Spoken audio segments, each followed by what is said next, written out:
श्री कृष्ण कहते हैं, मन खुश रहे हमारा और इस जगत का कल्याण हो हम सभी चाहते हैं, पर जैसी हमारी कामना है वह कभी पूरी होती नहीं। मन में तरह तरह के गंदे विचार मनुष्य के दिमाग में घूमते हैं। ऐसे में प्रश्न आता है कि मन में अच्छे विचार कैसे लाए। विचार उठते हैं मन से, इसलिए मन क्या है यह हमें पता होना चाहिए। इसके बाद ही हम गंदे और अच्छे विचारों के खेल को समझ सकते हैं। देखिए, मनुष्य का जीवन विचारों से ही तो है।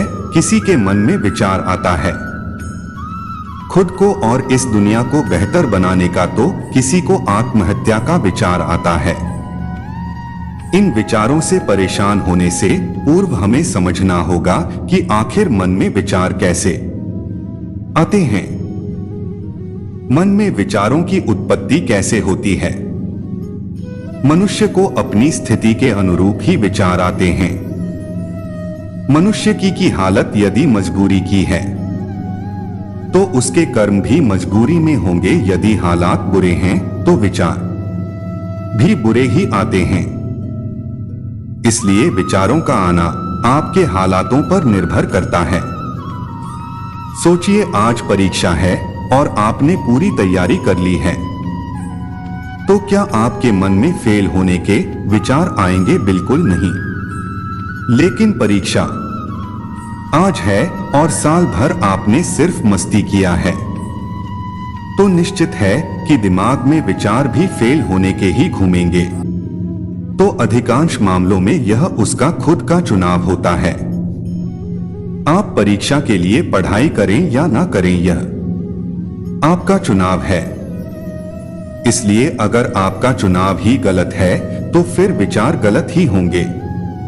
इसलिए देखा होगा, प्राय लोग जिस काम में लगे रहते हैं उस काम में भी बुरे विचार उनके दिमाग में छाए रहते।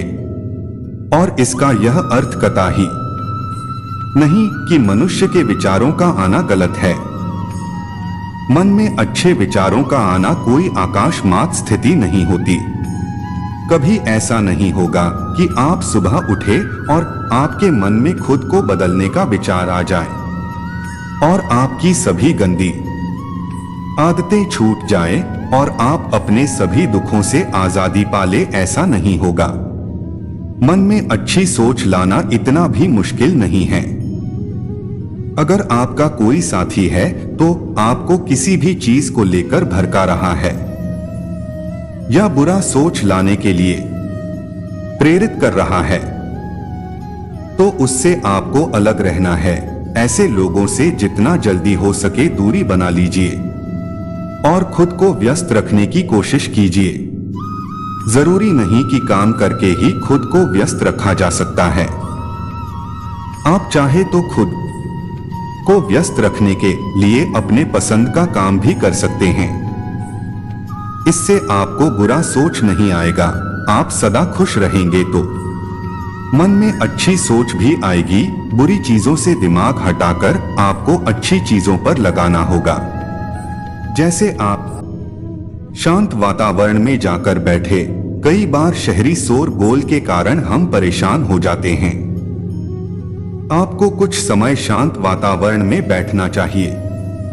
ऐसा करने से आपको सिर्फ अच्छी सोच आएगी।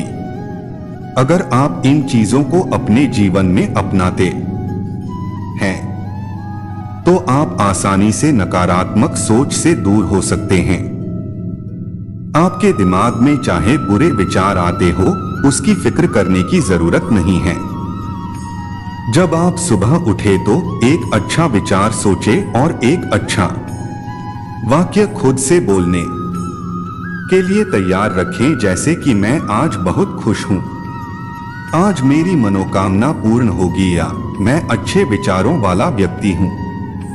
आप कोई भी सुविचार सोच सकते हैं। तो यह अभ्यास आपके जीवन को बदलने के लिए कुछ दिनों बाद सक्रिय हो लगेगा। आपका मस्तिष्क ही आपका भविष्य निर्माण करता है। जब भी आप बिस्तर पर सोने जाएं, तो इस बात का ध्यान रखें कि आप क्या सोचते हुए सो रहे हैं। यदि नकारात्मक विचार है तो उसकी जगह अपने और अपने परिवार के लिए कुछ अच्छा सोच कर सोए या अपने इष्ट देव के नाम का जप करते हुए सो जाएं। आपका अंतिम विचार ही पूरी रात आपके दिमाग में चलता रहता है, जिसका आपको पता नहीं चलता है। यह विचार ही आपके जीवन को सबसे ज्यादा प्रभावित करता है। इस विचार का सबसे अच्छा होना जरूरी है। सोते समय अच्छे विचारों को दोहराते हुए सोना चाहिए। मन में किसी प्रकार का भय और शंका लेकर नहीं सोना चाहिए। इसलिए जब भी आप सोए तो एक अच्छे विचार के साथ सोए। दोस्तों, इसे मैं एक कहानी के माध्यम से समझाता हूं। एक बार एक आदमी ने अपनी सारी जमा पूंजी से एक सुंदर घर बनवाया। गृह प्रवेश के एक दिन पहले उसके घर में आग लग गई और पूरा घर धू धू कर चलने लगा। सब लोग आग बुझाने में लगे थे, लेकिन वह आदमी बाजार गया और मिठाई का डब्बा ले आया। जैसे ही वह मिठाई सब लोगों में बांटने लगा तो लोगों ने सोचा शायद घर जलने के कारण इसको गहरा सदमा लगा है, इसलिए इसे समझ नहीं आ रहा है कि इस समय इसे कैसे रिएक्ट करना है। फिर किसी ने पूछ लिया, भाई तेरा घर जल गया है, तू लड्डू बांट रहा है। और वह उत्तर सुनकर प्रश्न पूछने वाला निशब्द हो गया।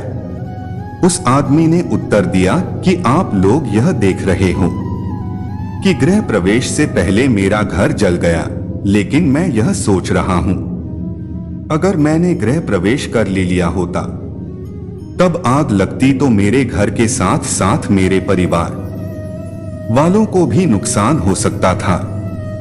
इसलिए मैं ईश्वर का धन्यवाद कर रहा हूं कि आपने मेरे परिवार को बचा लिया। अगर जीवित रहे तो घर तो और भी बन जाएंगे। इसलिए सकारात्मक सोच के साथ नजरिया भी सकारात्मक रखना जरूरी है। अच्छी आदतों से अच्छा होता है। जय श्री कृष्णा।